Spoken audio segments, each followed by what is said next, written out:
Welcome to A Ride on the Outside. MMA is full of people on the inside, but what about the ones that watch from beyond?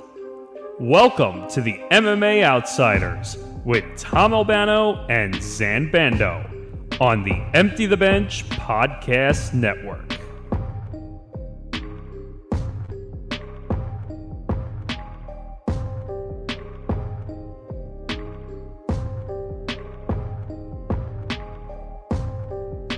Oh, man. It's time for another edition of the MMA Outsiders, and we are coming off one heck of a weekend. I'm Tom Bando, that's Sam Bando. This is episode 29 of the MMA Outsiders here on the Empty the Bench Podcast Network. Huge UFC 285 this past weekend, and I really enjoyed all of the action that we had, whether it be the Jon Jones fight, whether it be the amazing upset we had with Alexa Grasso becoming the new women's flyweight champion. And then, of course, we've got a Grand Prix that's starting this weekend. We got a very big bantamweight matchup for the UFC. So we got a lot that we got to get to. Before we get to anything, make sure you hit that like button. Make sure to subscribe. Hit that notification bell so you get notified of everything here on the Empty the Bench Network. Every episode of the MMA Outsiders, of Empty the Bench, Fruity Cereal, Game On, and so much more. Make sure to subscribe to the YouTube channel, youtube.com/@ETB Network. Make sure to go to etbpodcast.com, the new website for the Empty the Bench network. Make sure to follow us across social media. That's Sam Bando. You can find his work over at bjpen.com.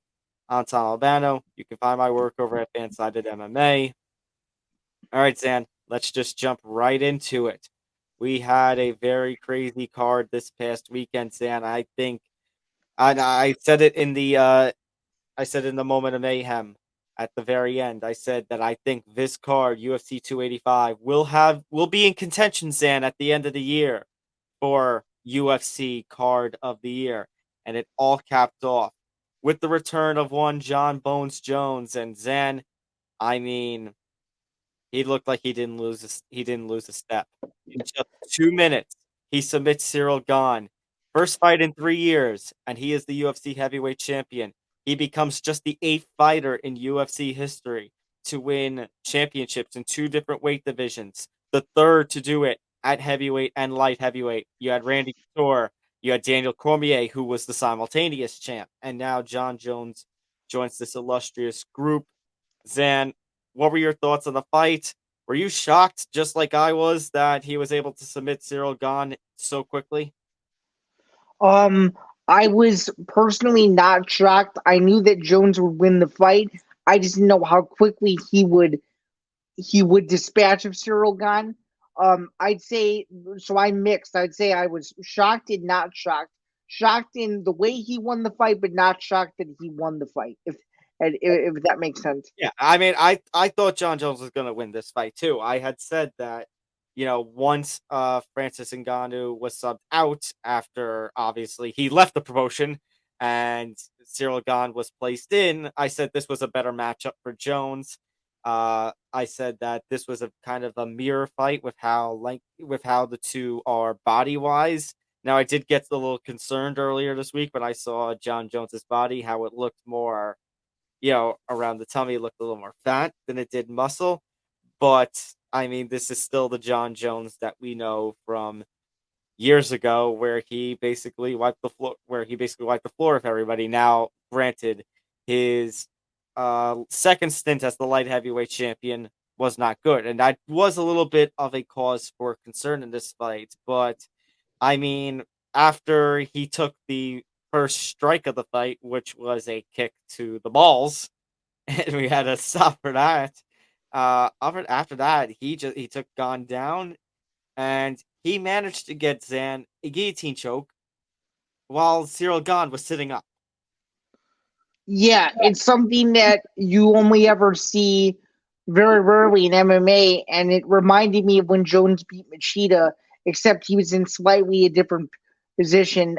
Did that fight come to your mind when that was occurring? Yeah, I mean that was a little different. That was a choke where they were kind of, leaning against the cage. This one, I've rarely, if ever, have seen somebody get a guillotine while they're sitting on top of them. Like the guy is, and in this case, Gane is sitting up, seated up, and the choke is placed around the neck that the guillotine is placed around the neck that way. But I mean, the minute that this fight went to the ground, Zan, it just seemed like Gane had no answer. Like we saw Gane struggle a little bit when it came to the ground game when it came against Francis Ngannou. But I mean, is this just praiseworthy of Jones for all that he was been able to do, in his first fight in 3 years, or is there some sort of concern about Gane that he's not good on the ground? No, I don't. No, I don't think it's that. I just think simply Jones is in a class of his own, and that's why he was able to win so easily. I mean I mean, we have seen Gane, we have seen him pretty decent when it comes to his ground game. Yeah, I think this is a case of that Jon Jones is just Jon Jones. We have seen him torch through plenty of competition over the last decade long where he dominated the 205-pound division. And now he makes quick work of Ciryl Gane. I definitely have to give my props to Jon Jones in that this was the kind of performance that he needed to make a statement. And Zan, it now brings up once again this question that we debated last week, and we said that was definitely going to come up again in the case of a win. Is Jon Jones now officially the greatest of all time in the sport after winning after winning the heavyweight title at UFC 285? Yeah, I don't think there's any doubt about it. I mean, if you look at Khabib Nurmagomedov, he's 29-0. But as you and I have discussed several times on this program, who did he really beat until he fought Dustin Poirier? You know what I mean? If you look at the legends that Jones has fought over the course of his title run, you look down the list, and it's literally champion, former champion, or future champion, or future title challenger in literally every single fight. You can't say that about very few fighters, maybe George St. Pierre, maybe Anderson Silva, but I truly think the way Jones has dominated the sport over the course of a decade puts him in a class of its own. And I don't even think this is a debate. He is number one, and his records will never be broken. So I'm actually trying to pull up a tweet. Oh, here it is. So Sean Sheehan, a couple of hours before we went on the air, Zan, said that basically there's just four names that can be debated for greatest of all time at this point, and that's Jon Jones, George St. Pierre, Anderson Silva, and Demetrius Johnson. And I would say, Zan, at this point, I think you can only really narrow it down to Jon Jones and George St. Pierre. Our boy Drake Riggs actually tweeted something out just in the immediate aftermath of UFC 285 over the weekend, saying, here's what it comes down to at this point, Zan. If you think that out of the octagon issues, like the legal issues, the drug issues that Jon Jones has faced, if you are to take any of that into account for the title of greatest of all time, at this point, you have to go with George St. Pierre. If you do not count any of that, then at this point, you have to go with Jon Jones. The kind of performance, the kind of domination that he put on Jon Jones. And now to say, to join an elite group of fighters, then, who have won UFC championships in two different weight classes. At this point, it's like, in my mind, solid. Yeah, Sheehan is 100% right to break it down from that perspective. And I think it's the only logistical answer, considering that if you even consider Anderson Silva, you have to remember he did get popped for steroids later in his career. So that kind of leaves him out of the top two discussion, in my opinion. And Anderson Silva didn't come back off of a 3-year layoff like GSP did to win a belt in another divisions. So therefore, you have to look at it from that perspective as well. I think what Sheehan tweeted is 1,000% right, and the nail on the head, if you will. And the sad part is, Zan, because we're talking about Khabib, I think Khabib could have been a fifth person. He could be a fifth person in this conversation, but I think he now obviously respected a man and his family values and the promise and upholding the promise that he made to his mom following his dad's passing. But I think it left his career a little too short. That there's a lot of more of what could have been with Khabib's that we can't really put him in that same class as a Jones, a GSP, or a Mighty Mouse. Agreed. Now, speaking of Mighty Mouse, I know this discussion is on is Jones the GOAT, but or as the MMA meme goes, where does Kevin Lee fall into this conversation? where does Demetrius Johnson fit into the greatest of all time conversation? I thought you were going to really seriously ask me, where's Kevin Lee fit into all this? So I was like, he probably falls at number 197. Yeah. For Kevin Lee's sake, sure. But would you say Demetrius Johnson is top 10 still? Greatest of all time. I think, Santa. I think if there is a face, Santa. I think if there is a face of the flyweight division still to this very day, it is Demetrius Mighty Mouse Johnson. I mean, the run that he had in the UFC. Now, granted, he had the knockout loss with one championship, but now he is their champion. And yes, you can say, oh, well, one championship, everything is 10 pounds heavier. You know, they're technically bantamweights, but it is a flyweight title. So, Santa, it is the fair argument to say that to this day, to this day. Thank you, Deontay. That Demetrius Johnson. All right, enough. That Demetrius Johnson is still the face of the flyweight division in terms of just not the UFC, but just MMA, the sport in general. And I would be remiss to say, Zan, that I would consider him probably number 3 on this list because, again, Khabib kind of ended his run too early.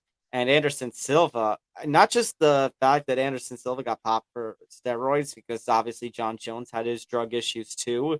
But, you know, Anderson Silva, after that loss to Weidman, he comes back, and after he fails the drug test that overturns his win against Nick Diaz, you just see... Oh, hang on, my hand was like a... Like, his career just took an absolute nosedive.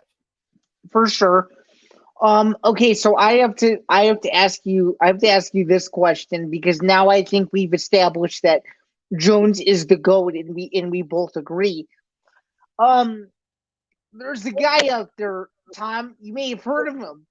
He's a Midwesterner. He's from Cleveland. He's been waiting in the wings for a couple years. And now that the heavyweight division's a little clearer, the one, the only Stipe Miocic is back into the mix here. And now we're gonna get the super fight of all super fights. The former GOAT in the heavyweight division, if you will. Some will still say that he is the greatest heavyweight ever versus the new number 1 greatest of all time. GOAT versus GOAT question mark at UFC 290 in July to headline UFC X and UFC International Fight Week. Are you yay or nay on this potential possibility? Yay. Zan, this, I cannot believe it, Zan, but for the second time, Stipe Miocic waits in the wings and refuses nothing but another championship fight, and it pays off. The first time, first he does this when Daniel Cormier is negotiating with Brock Lesnar, and those deals fall through, and he swoops in and ends up winning back the heavyweight championship. And now here he is. He hasn't fought in 2 years because he's been waiting, after losing his championship to Francis for another shot. And then Francis leaves the promotion, and then all of a sudden, Zan, the leverage that Stipe had goes from down here on the ground to up here. And now the fact that Jon Jones has topped Ciryl Gane, and Ciryl Gane is out of the picture, there's only one clear person for Jon Jones to fight, and that is Stipe Miocic. And you know what? And I was thinking, Zan, all this time, it's like, we easily think that Jones is won, and I do think Jones is won now. when it comes to GOAT status. He's number one now again in the UFC pound per pound rankings. He's one fight back in 3 years, and he's already number one again. And as far as Stipe goes, I mean, it kind of again pays off that he waited this whole time. And now, but considering Zan that Stipe, he's the only UFC heavyweight to defend the championship successfully more than twice, and has had the reigns that he has had at heavyweight. I mean, it's fair. It would be a fair argument to say that Stipe is still the best at heavyweight, which does that put Jones' status, GOAT status into question. But on the flip, and sorry to do more on the flips, but I'm thinking in my head, is this kind of goalpost moving for Jones? It's like, okay, first you gotta, beat, first you gotta move up to heavyweight, and he does. Okay, now you gotta win the UFC heavyweight championship, and he does. Are we gonna continue to move the goalpost back and say, okay, now you're only gonna be the GOAT if you beat Stipe Miocic? I don't know if it's about that, because obviously GOAT's a matter of opinion, right? So therefore, you don't exactly know like where people sit on that. But what I can tell you is this: no matter what, you hate Jon Jones, you love Jon Jones. I'm sort of in the middle, okay? Because I'll be honest with you, I'll be honest with you. I have this stipulation that you always got to look at fighters from two sides. You got to look at it from the in the cage stuff and the out of cage stuff. You're able to separate the two, in other words. Yeah, exactly. Just as I feel about power slap and all the other controversial things that go on with this crazy sport, I'm able to separate all that. When you separate it and really look at the numbers of is Jones moving the goalpost? And as much as people don't like him, I truly think that Jon Jones is moving the goalpost. He is a revolution in a way that I don't think people realize. He goes in and dominates light heavyweight for 10 years, something that no man on the face of the planet has been able to do in any promotion, let alone the UFC number one. Then he goes in and it's like, yeah, I can move up to heavyweight and I can have their heavyweight champion essentially walk away from the sport because I'm so powerful and I want to be able to control everything. And I'm not saying that Jones used his power to do it, but he is so good that he's making other champions almost not be scared of him, but they're making him be like, oh, this guy is so legit that he can take over any division that he so chooses because he's literally that good. So I think in terms of moving the goalpost, yes, he's doing things that no UFC fighter has ever done before, and you just have to give him props because I think he's one of the few fighters who can do it successfully and is doing it successfully. So when I was saying moving the goalpost, I meant that media people or fans or whoever are moving the goalposts. So in other words, are we at the point now where it's like, okay, yeah, you're the heavyweight champion, but now you have to beat Stipe Miocic to be the GOAT, which I think is a little ridiculous, only because that Stipe I think so too, because Jones has already won the heavyweight title, so it's like he just won the heavyweight title. Now you're asking him to fight the greatest heavyweight that the UFC's ever seen. And it's like, if you win, it's a legacy fight. If you lose and it's exciting, who really cares? Because you're still a part of one of the biggest fights ever. So I would say no. Anybody who thinks that you need to be the GOAT now because you got to beat Stipe, I think is a little bit too far fetched in my opinion. You brought up, by the way, Francis Ngannou. Technically we both brought him up as he left the promotion. Zan, during the post-fight press conference, you saw Francis Ngannou put out a tweet basically saying, "Congratulations, Johnny Boy, from the true undisputed king of this division." And Jon Jones took to the microphone afterwards at the post-fight press conference and basically called Francis Ngannou a 5-letter word that begins with P. Yeah. And not only did he use that 5-letter word once, he used it twice in a span of 15 seconds. Yes. Said all that muscle and you're a Yeah. Thoughts on the tweet from Francis? Thoughts on Jones's response? Yeah, the tweet from Francis was comedic gold. What did you think? I thought good shot, good shot. I mean, it's 2 months. However, we're still waiting to figure out what the hell's going to be next for Francis Ngannou. So, Hey, hey, I'm gonna say this. I'm gonna say this. Did you or did you not watch Dana White's pre-fight scrum on Friday? yeah, where he says he's never going to be in the UFC ever again. Yeah. So I'm making a prediction right now. You heard it here first. By November, sincerely yours, the heavyweight king is gonna be back in the UFC because he's gonna realize he has nowhere else to go. Oh, so I was about to play the "No You Moron" clip, but the fact of the matter is that at the end you put that caveat in there because there's nowhere else to go. I mean, we've heard the rumors about Francis Ngannou going into boxing. We've heard the rumors about potential fights with Tyson Fury and with Derek Chisora, but none of that has been unfolding. And we've heard the rumors of, we played the mix and match at the time of his release saying, maybe the PFL with their super fight division might come swooping in. But at this point, is this the nightmare? Is this part of this a nightmare scenario now for Francis Ngannou? No. I think this is gonna work out to his benefit because whoever wins this fight, his next fight back is gonna be assuming it's back in the UFC is going to be like one of the biggest FU tours we've ever seen. And I'm just telling you, Dana White has said on several occasions that things would never happen. The most famous example being that women would never fight in the UFC. Which by the way, Sam, we're just past the 10-year anniversary of. Right. Of letting women into the UFC. Yeah, of the first fight of Ronda Rousey, Liz Carmouche. Yeah. Right, exactly.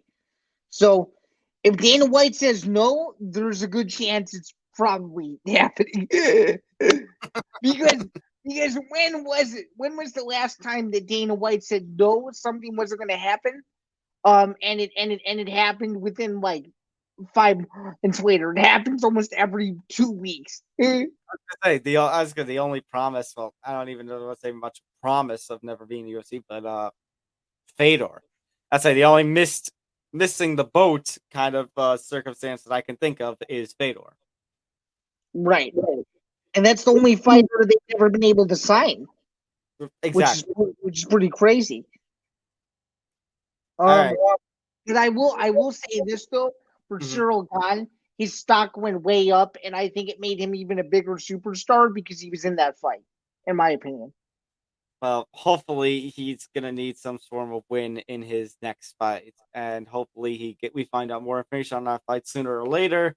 Zain, however, that was not the only big championship fight. So, I think Zain, what's going to end up being already, this is an early prediction that this will be the upset of 2023. Alexa Grasso is the new UFC Women's Flyweight Champion, choking out Valentina Shevchenko in the 4th round of their co-main event.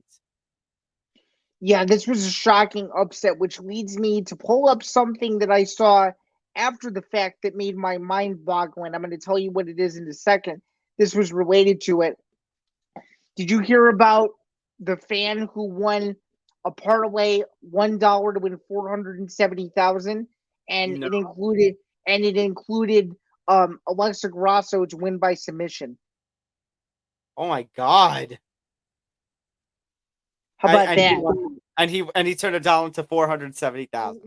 Okay, so let me just read this to you. Okay, so Okay. he has he made a couple different parlays. This guy's name's Andrew Collins. He's like a small time bettor that only makes these crazy parlays and they never hit, but this time it actually hit. Okay, so let me explain. So parlay number 1, Dricus du Plessis to win by KO or TKO in the 2nd round. Cody Garbrandt to win by decision. Bo Nickel to win by submission in the 1st round. Rachmanov to win by submission in round 3. Grasso to win by submission in round 4. And Jones to win by submission. $1 at plus 39,974,171 to win $399,472.71. Here's the next parlay. Parlay number 2. Duplessis to win via KO and TKO in round 2. Garbrandt to win by decision. Bo Nickel to win by submission in round 1. Rachmanov to win by submission in round 3. And Grasso to win by sub in round 4. The only one he missed in that parlay was that Rachmanov did not win by decision or did not win by submission. He won by decision. So I just wanted to know, what did you think of the parlay that won, and what did you think of him accurately predicting that Grasso would win in the co-main event in the way that she did? That's nuts. I pay that man all his money because that's nuts. How the fuck did he pull that off? Yeah. By the way, it was confirmed by Connor Burks, showed on the MMA Hour on their Best Bet segment, and confirmed by DraftKings that the guy won. Oh my god. That's insane. That's just as insane as the upset Alexa Grasso pulled off. Now granted, I thought, Zain, that Valentina, we talked about it, that this was kind of a must-win for Valentina after what happened with Talia Santos. And oh wait, I don't mean to interrupt, but in the same article from MMA Mania, I've got bad news. They took out $120,000 in taxes when he won. I swear, not just for the tax purposes, but just like some, for fines and other stuff. I have told Nick Borgeson, we need a sound effect of the reverse cash register.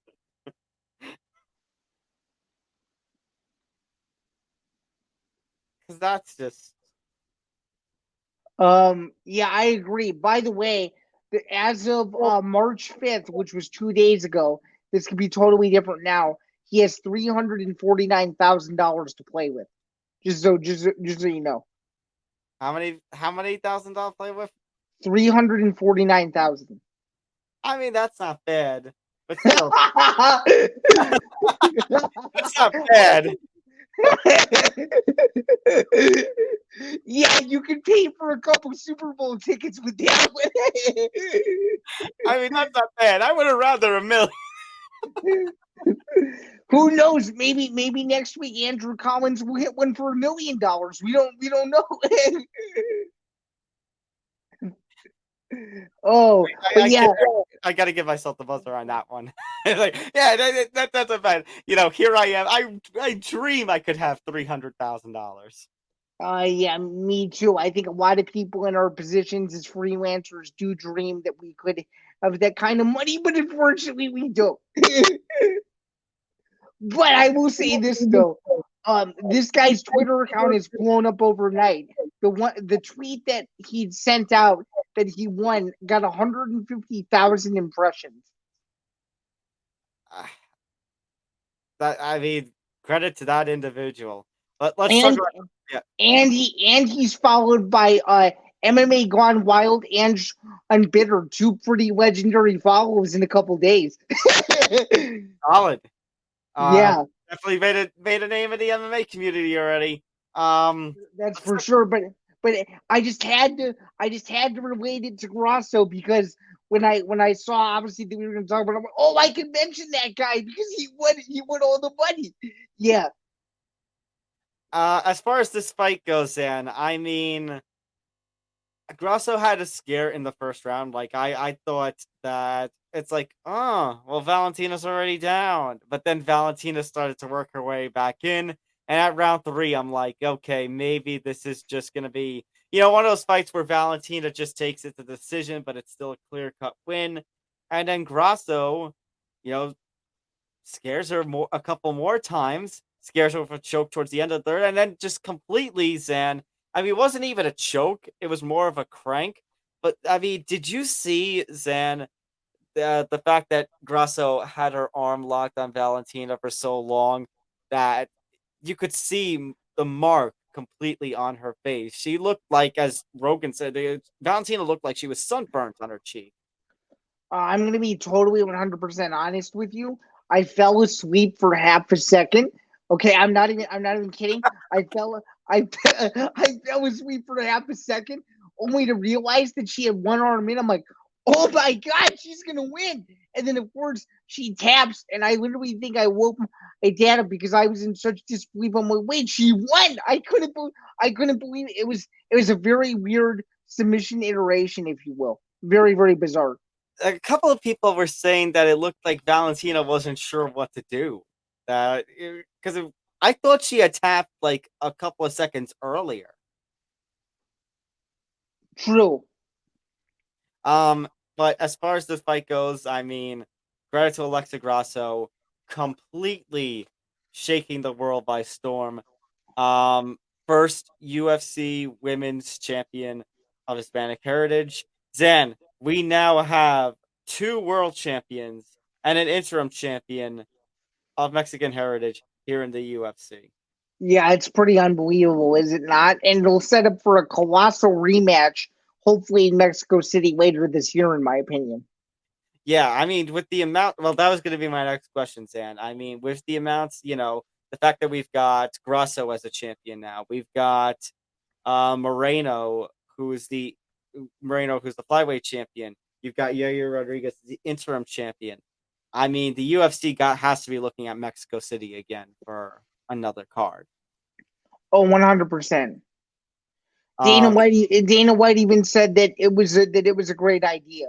So, you know that when Dana White says something's a great idea, they usually do it. So, mhm. uh, as far as a rematch goes, I do think Valentina, through her dominance as the only flyweight women's champion in UFC history, if you don't count the uh, Nico Montano experiment. Let's just call it an experiment from the end. it's an experiment to say the least, and for her sake, it's probably one of the saddest stories in all of MMA. We could spend hours talking about that, but nonetheless, yes, a rematch between Valentina and Alexa Grasso makes all the sense in the world. And if Valentina wins, it sets up a massive trilogy fight. So it should be a phenomenal next couple months for that division. And of course, Tyler Santos is still waiting in the wings. So is Aaron Blanchfield. Yeah. It's a very exciting time for women's flyweight. Now Uh, wait. Do you try to remake Blanchfield versus Tyler Santos now? Oh, that now that this is the case, do you try to remake the fight? you might have to. You might have to. Unless Aaron Blanchfield's fine with just waiting even longer. Um, Which I don't think that would be good for her number one contender status. I think she needs to fight I think whenever. I think considering the fact that because now this is 2 fights in a row, Zan, where Shevchenko has looked bad. You could argue, and we both have argued, that she lost to Santos, and now here she is actually having lost to Grasso. That Santos can make the claim of, that should have been me. So maybe you got to do Santos Blanchfield number one contenders fight. Guarantee them the winner of the Grasso Shevchenko rematch. As far as Shevchenko goes, however, Zan, on the same note of this is now 2 straight fights where, one fight she looked terrible and the next fight she lost. Maybe you're right. Maybe she does win back the belt the next fight and sets up the trilogy. But if she loses, Zan, I think that's devastating for the career of Valentina Shevchenko in the UFC. Oh, you're saying if she loses again? Yeah, if she loses again, which is going to be, losing the rematch, and technically, one of those things, Dan, where she lost 3 fights in a row in the minds of fans. Granted, it would only be the 2 fights with Grasso, but And she lost to Nunes yeah, as well. and the fact that the UFC doesn't want to do Nunes Shevchenko 3. So that's what I'm saying. If she loses to Grasso again, she loses the rematch. That's devastating. Yeah, and someone even asked Dana about like a potential trilogy still with Shevchenko and Nunes, and Dana pretty much shut that down the second the question was asked. I think the fact that she loses to Grasso the first time, I think that completely shuts down that possibility. I think so too. I can't disagree with that for a second. And now, Zan, here we are. because we had just mentioned last week too that if she won against Grasso and she won against Erin Blanchfield, and if Whaley made another title defense, that we could have been looking at a Whaley Valentina super fight. And I think even then, it's not completely out of the picture, but this certainly damages it. That you got to. I think it's 100% out of the picture now. So then, now we have to because if you think about it, Tom, knowing the UFC's timetable, we'd have to wait at least 2 years to see that fight now. So then, what do you do with Whaley? You got to keep her. You got to keep her where she is. Who's going to be next then in line for strawweight? You just got to keep doing rematches, my friend. That's why I understand the argument of, okay, you got to keep her strawweight now, but I mean, number one is Carla Esparza, and she ran through Esparza. 2 is Rose. I don't know if I want to see Zhang Rose again. Andrade, we talked already about her loss. I mean, do you want to go with Amanda Lemos or Marina Rodriguez at this point now for Whaley? Those two would be very interesting. I'd say more so Amanda Lemos than Rodriguez. That's what and that's the thing, Zan. I think UFC may not have a choice but to go with Whaley Lemos as the co-main event for some card now. Or you could make it a headliner overseas in Singapore too. For I'd say maybe for a fight night card or something. No, they wouldn't do a fight night championship fight. Yeah, well, they wouldn't do.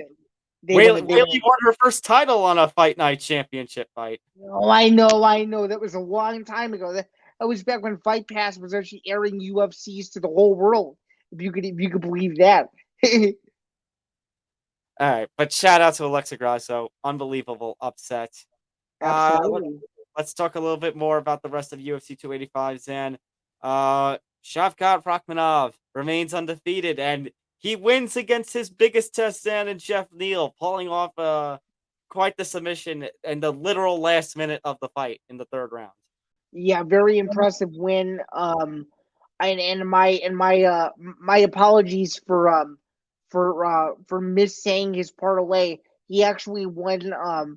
He didn't just win one parlay. He won 2 parlays off of $1. So that was my bad. So that's why they took out so much money in taxes, is because he won over $1 million, and in DraftKings wasn't gonna buy it because it was two separate parlays. Anyway, very very impressive. Rakhmonov keeps his streak going. 17 fights, 17 wins, 17 finishes. In my opinion, the best fighter that no one is talking about. What do you think? I think, Zan, this again, I just said this was his biggest test. He has accomplished his biggest test, and as of the time we're recording this, Zan, where is he? I'm trying to look at the rankings. Oh, I'm looking at the wrong place. Shavkat just moved up 3 spots in the UFC rankings. He's at number 6, which means, Zan, I think it's time that, depending on how the rest of the welterweight picture plays out, it's time to give him one of these top names. What do you think, Zan? Are you thinking of? So I'm thinking probably Rakhmonov versus. I think you got to wait to see how the top of the division plays out. What do you think of Rakhmonov versus Stephen Wonderboy Thompson? I mean, if that's 6 versus 7, that's not a terrible fight. What do you think of Shavkat versus, remember the name, Bilal Muhammad? No, I don't want to see that because I think Bilal Muhammad would wrestle Shavkat to death. That's what I think. That would be a boring snooze fest. A couple of other points from this fight, Sam. This earned fight of the night honors. Jeff Neal missed weight, and he missed significantly by about 4 pounds when it comes to the non-weight. Obviously it was 5 pounds, but obviously you get the 1 pound allowance for a non-title fight like this. Yay or nay to Dana awarding him his fight of the night bonus still, even if he wasn't technically eligible under the rules? Dana White gonna Dana White. That's what I'm gonna say about that. Zan, look, I'm I'm going shopping and I'm picking and choosing the kind of things that I want here. Very, very well imitated there, if I do say so myself. But what are we? Dana White's going to do whatever he wants, and it was probably the mood that he was in. Guaranteed, if Jeff Neal won, I guarantee you, if Jeff Neal won, he would go, "Oh no, he's not getting his bonus." He would have gone crazy. I honestly think half of his decisions are based on what mood he's in for that day. I'm not even, and I'm not even kidding. Wait, what? I mean, if you think about it, I mean, look at how many crazy decisions he's made over the years, and you can tell whether he's angry or he's not. I really do feel like this was a decision made on gut instinct to give Neil his bonus money, given that he missed weight. I mean, I guess it's not technically too wrong. Let's talk about because I'm trying to bring up from fan side of the three things our article I wrote up about. Sorry, I thought you were saying what's me. I'm like, oh, okay. I'm trying to bring up the article I wrote for Fansided very recently on 285 about Dana White. It was the three things that we had learned because he was talking about the future of the welterweight division. While I look for that, let me just go to the point that I was going to lead up to, Zan. What are your thoughts on his comment that he hopes Khamzat Chimaev permanently stays at middleweight? Oh, I hope he does too, because I think it's a better weight class for him. Really? Yeah, I do. All right. Now, let me go over here. The reason I brought the Fansided stuff, the article I wrote for Fansided was because of... Okay, here it is. Let me load this up. So Dana White emphasized, okay. Oh, here it is. Because it was of Rachmanov's comments, because he had called out Colby Covington. I know that Rachmanov and Covington were somewhat linked to 285. I had slipped my mind that Rachmanov called him out in the post-fight interview, and Rachmanov, and basically Dana was asked about that fight, Rachmanov versus Covington, and he said, "Yeah, I'm cool with it." He admitted that Covington, even though we hadn't seen him in a year, we haven't seen him since defeating George Masvidal, that basically Covington has accepted fights. It's just a matter of certain fights not playing out.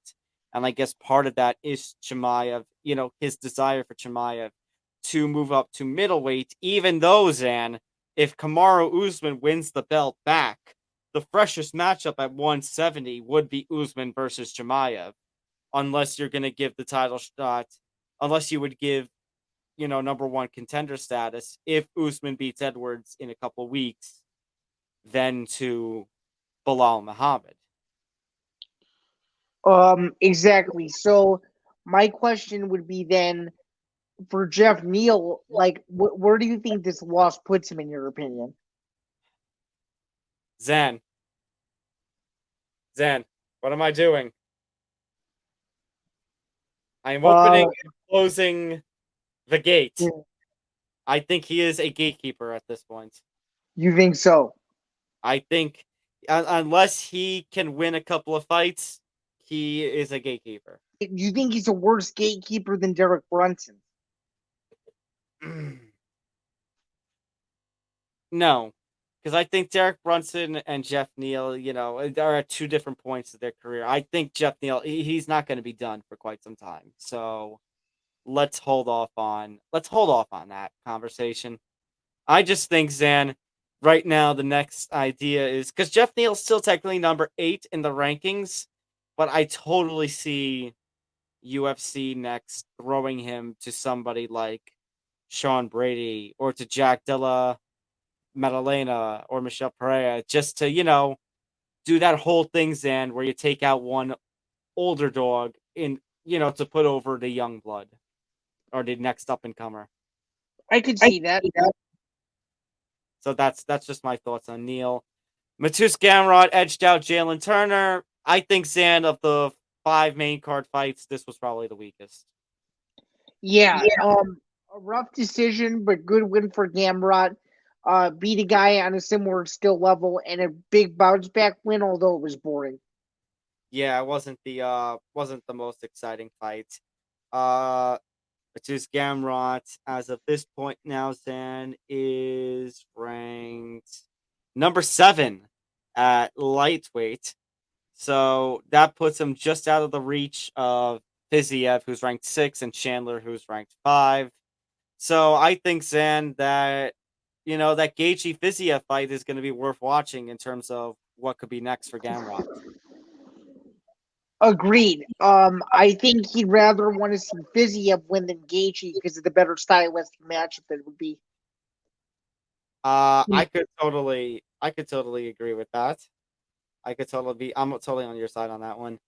Of course, then the UFC 285 card kicked off in spectacular fashion with the debut of Bo Nickel, the 3-time NCAA champion, who scored a first round submission about 3 minutes or so of Jamie Pickett. As I mentioned last week, this is probably the end of the line for Jamie Pickett now when it comes to the UFC. And for Bo, I mean, he's just getting started. It was a solid debut. Very solid and nut job or not, I mean, it was a very impressive win and something that I think will be a good cornerstone because I think Bo Nickel is going to be like a Sean O'Malley. He's going to be like a rocket ship where he's only going to be on big fight cards, and I think we're going to see him on pay-per-views moving forward. I will say this because we always like to give grades on this podcast. Mm-hmm. Because this is like one of the last main card fights we were going to go over. By the way, congrats to Bo Nickel. Very impressive win. I do agree with you that Jamie Pickett should be on his way out shortly if he isn't already of the UFC. I think this grade for me is a B plus. I'm gonna go with an A minus. I thought Yeah. this was pretty solid. I think like I said, the only slip up was the Gamrot fight with Turner, and I think a couple of prelims were decent. As far as prelim performances goes, Zan, Dricus Duplessis, baby, the hype train rolls on. But Yeah. now, for all seriousness' sake, I am a little concerned. He has now Dricus Duplessis been moved up to number 6, which is great. However, he and Brunson put on a pretty sloppy fight, and you could see still that Duplessis gets gassed pretty quickly. So I'm very concerned, Zan, when they throw Duplessis in with somebody like a Marvin Vittori or a Jared Cannonier, if Duplessis is going to struggle. Well said. I don't disagree. I do think though Duplessis winning on a stage on a card like a Jon Jones card is big. I think his name notoriety is only going to continue to get bigger after a fight like this. I think, Zan, the next step for him, granted if he's ready for the upper echelon of middleweight contenders or not, Zan, I think the next step for him is you got to have him headline a fight night card. Agree. Agree. Well said. I can't disagree there. It's just a tough loss for Brunson and one where you had hoped that Brunson would give Duplessis the toughest test of his career, and he failed to do so. So and he's already said previously, Zan, that he only intended to fight 1 or 2 more times. So you question, especially after a loss like this, which probably is going to put him out of the title picture, if this truly is the end for Derek Brunson, or if he's going to fight 1 more time and then say that's it. I could see him fighting 1 more time. I do too. Cody Garbrandt, much needed win. Trevin Jones obviously going to be out of his way of the UFC. This was one of those cases, Zan, where it wasn't the most exciting fight, but Cody Garbrandt did not need to fight an exciting fight. He needed to fight a fight where he could win. Agree, and I think he was able to do that. And a win is a win, and it keeps him relevant in that division. But it was nothing that made you go, "Oh wow, Cody Garbrandt's back." It was just a fight that he needed to win, and he took care of business. Tabitha Rishi, what a slick armbar on the early prelims. I think she is going to be somebody to keep an eye on. Agree. Very, very impressive prediction that I got wrong. and I'm glad I did. She's going to be an exciting prospect to watch in the months and years to come for sure. And then, of course, Zan, we would be remiss if we did not talk about Ian Gary. Yeah, very impressive comeback win. His opponent gave him everything he had, but man, I'm telling you, if Gary can headline a fight night in Ireland, I think Irish MMA is going to be reinvigorated because I think he's one of those other rocket ship type stars that the UFC wants to keep building with every single fight. So good for him. Big win. Definitely. So, solid card. Like I said, I think this card is going to be in the conversation, Zan, towards the end of the year for UFC fight card of the year. Granted, now we have a couple of cards to look this coming weekend. We've got on Friday night, Zan, we've got Bellator 292, which is going to take place in, I believe it's San Jose. Yeah, it's going to be at the SAP Center. And Zan, this card is going to mark the kickoff for the Bellator Lightweight Grand Prix, which actually is going to be headlining the card, Zan, because our main event for this evening is Usman Nurmagomedov defending both lightweight championship against the former UFC and WEC lightweight champion, Smooth Benson Henderson. Yeah, this should be a good one. Oh my God, look at those odds, man. Look at those odds. I know, I'm very aware. To say that about a former UFC lightweight champion is pretty disrespectful, but you know how I feel about this fight. I'm going to Usman Nurmagomedov all the way. I think he finishes it within the first 3 rounds. I think Ben Henderson is just too old. The sport's passed him by. I think this is the last big fight that we'll ever see from him.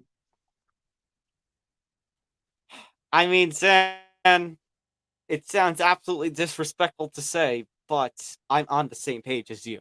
Usman Nurmagomedov, he's proving to be an absolute beast in the 155-pound division. He is, of the Nurmagomedov name, and he is proving to be, his own standout kind of star. Whereas Benson Henderson, kind of as you alluded to, Zan, is kind of passing, the sport has kind of passed him by.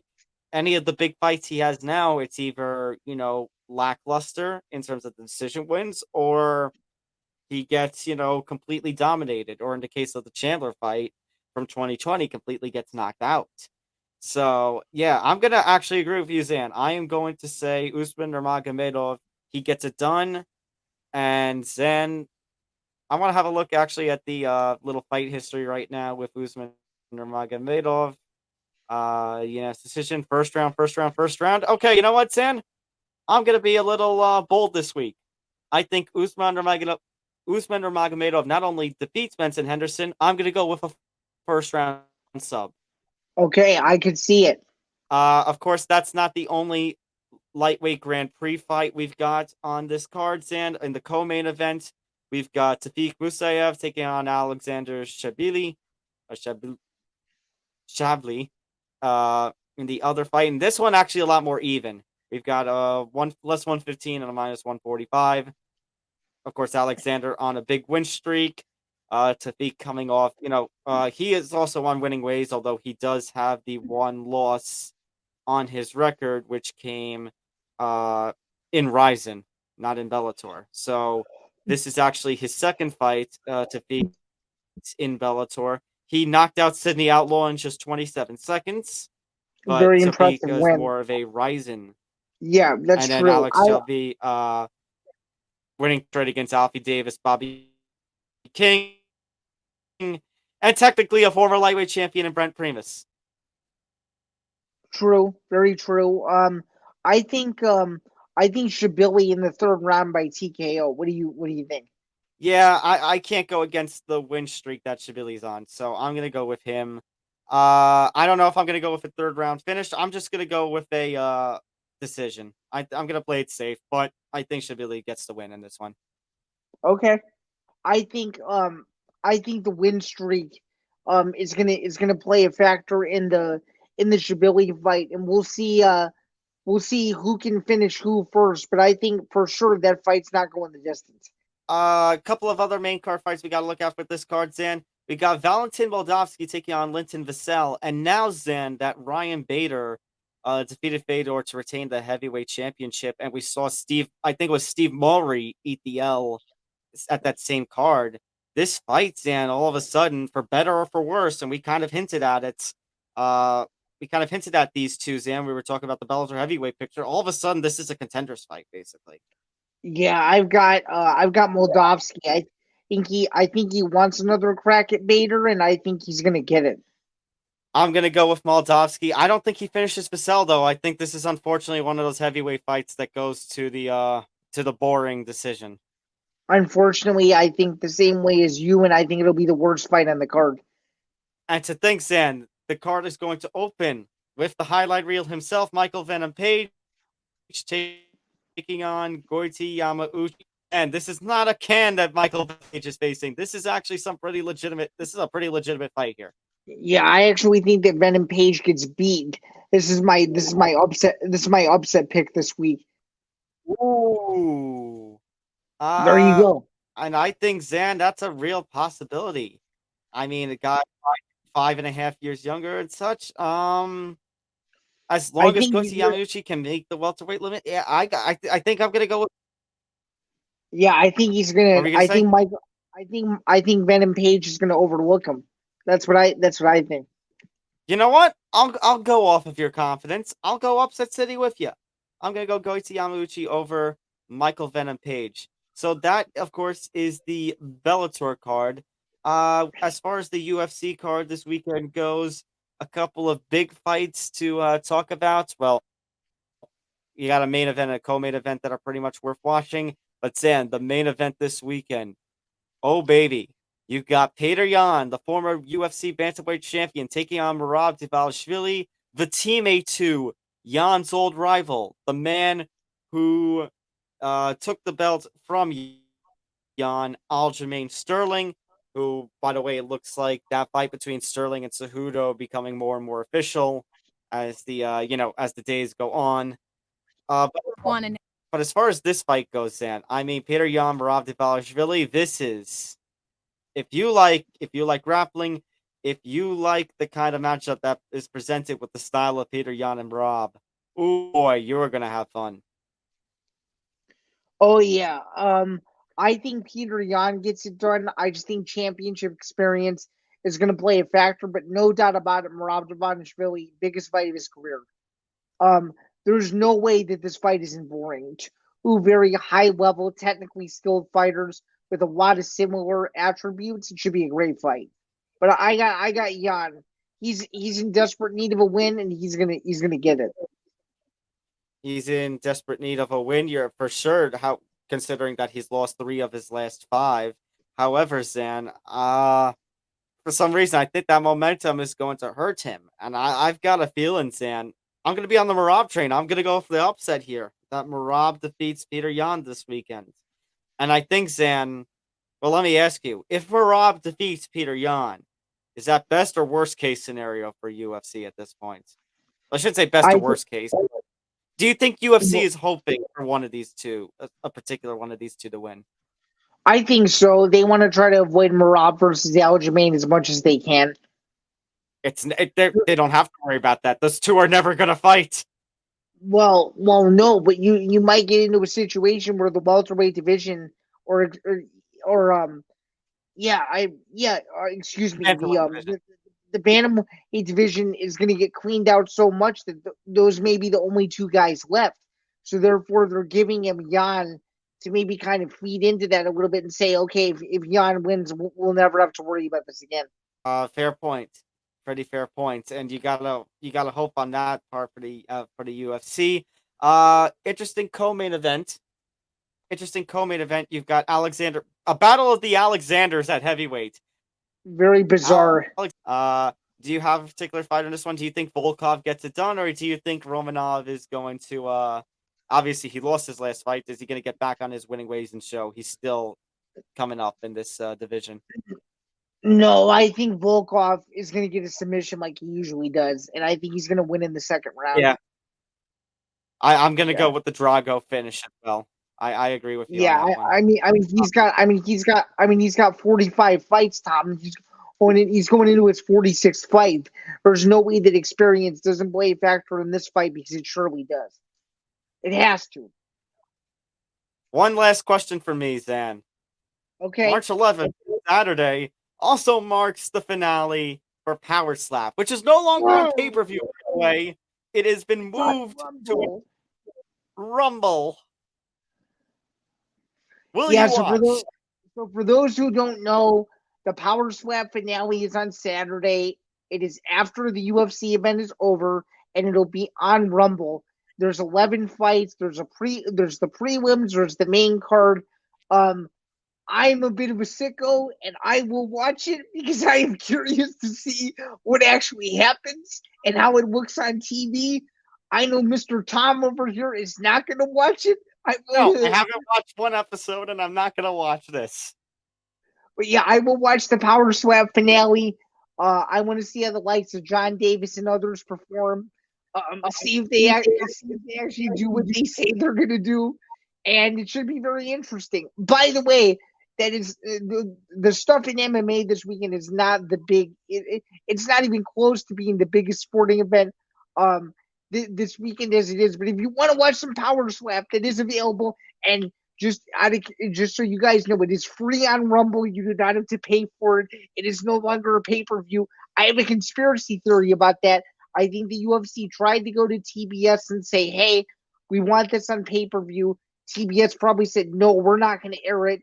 So they just went to Rumble and are like, "Can you guys stream it?" And they're probably like, "Yeah, of course we can." Like I said, I can't wait for this next attack ad, a media attack ad by Dana White. Maybe you or I will be on it. Maybe I'll be in it for quote unquote defending him. You never know. All right. That's going to do it for this edition of the MMA Outsiders. Make sure you hit that like button. Make sure to subscribe and hit the notification bell again so you get notified of everything here on the Empty the Bench Network, including our show and everything else across the network. Follow us across social media, Facebook, Twitter, Instagram, at MMA Outsiders ETB. Make sure to follow the network across social media, including on TikTok at ETB Network. That's Sam Bando. You can find his work at bjpen.com. You can follow him at SamBando99. I'm Tom Albano. You can find my work over at Fansided MMA. Follow me on Twitter at Thomas J. Albano. You don't even need to, you don't even need to worry about just the scrolling because now we have our little headlines here with our Twitter handles there. Yeah, so those are headlines now. Those are going to be permanent. And as a Twitter update, I did hit a milestone over the weekend. I have eclipsed 3,900 Twitter followers.